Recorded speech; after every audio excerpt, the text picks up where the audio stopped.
Hello mga ka-sports, kumusta?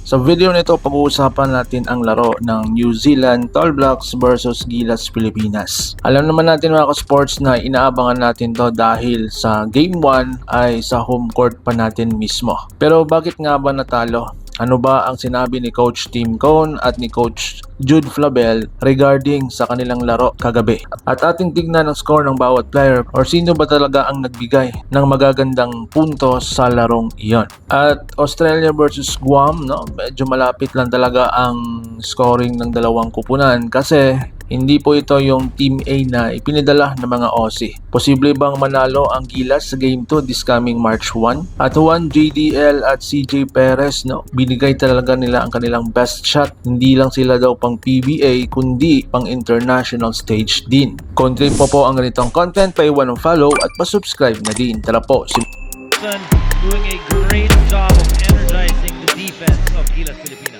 So ayun na nga mga sports, Game 1 kagabi ng New Zealand at Tall Blacks. At based sa kanilang performance, maganda ang laro from first quarter, second quarter hanggang fourth quarter. Alam naman natin na medyo dikit talaga ang kanilang laban, especially sa kanilang bakbakan between the two teams na kung saan lamang po daw tayo kasi home court natin. Pero hindi nagpatalo ang mga Kiwis dahil binigay talaga nila ang best shot nila. At based sa sinabi ni Coach Jude Flabel, nakamonitor sila kay JB or Justin Brownlee. Ayon sa kanyang interview, we keep an eye on Brownlee kasi nga last FIBA window na-threaten sila sa laruan ni JB. Pero hindi nila alam na maraming bala si Coach CTC regarding sa laro kagabi. Bumigay ng best shot si Juan JDL, no, na nakapunto siya ng 10 points that game. At sumunod naman na bumigay din sa kanyang best shot si CJ Perez. Akala ng iba pang PBA lang si CJ Perez pero pag ginamit na ang kanyang step back moves, sure shot talaga. Kaya maraming mga netizen ang natuwa at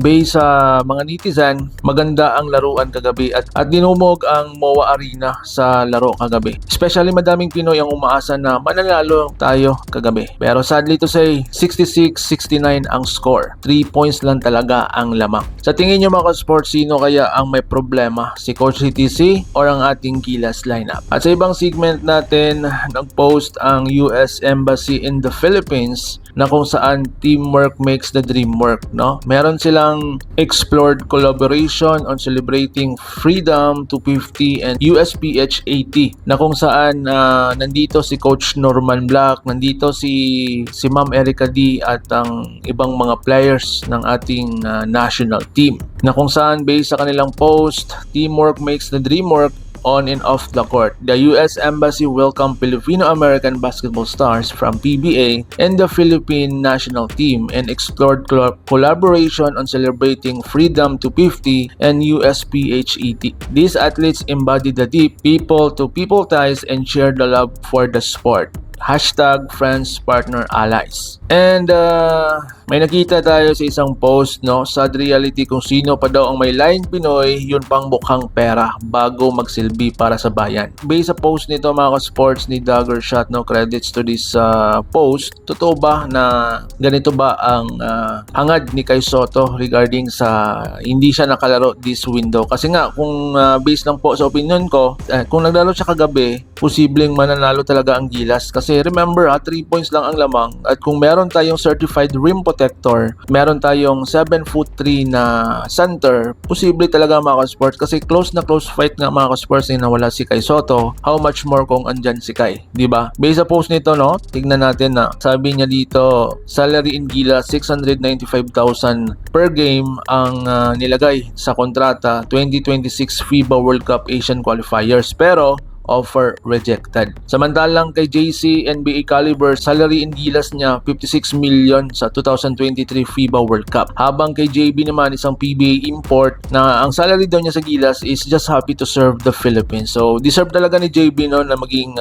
naturalized player ng ating national team based sa post na ito. And aside kay Juan JDL at CJ Perez, no, nagbigay talaga ng best role si AJ Ido kasi nga maganda ang kanyang depensa based sa kanyang performance kagabi. Hindi siya basta-basta natitinag sa mga Kiwis at binigay talaga niya ang kanyang best shot, pero sadly to say, hindi po nagwagi ang ating national team. And as you can see, no, punong-puno talaga ang MOA Arena ng mga Pinoy fans and nag-enjoy talaga sila sa laro kagabi. Ikaw ba mga sports, andun ka ba sa laro kagabi? I-comment mo sa baba kung ano ang komento mo regarding sa laro. And despite sa close game ng Gilas Pilipinas at New Zealand, nagpasalamat ang mga Kiwi sa warm welcome ng ating mga Pinoy fans regarding sa kanilang siguro based sa post ng kanilang page na Tall Blacks sa Facebook, no? Maganda talaga ang interaction nating mga Pinoy. So, kayo ba mga ka-sports, nasayahan ba kayo at nag-enjoy ba kayo sa laro kagabi?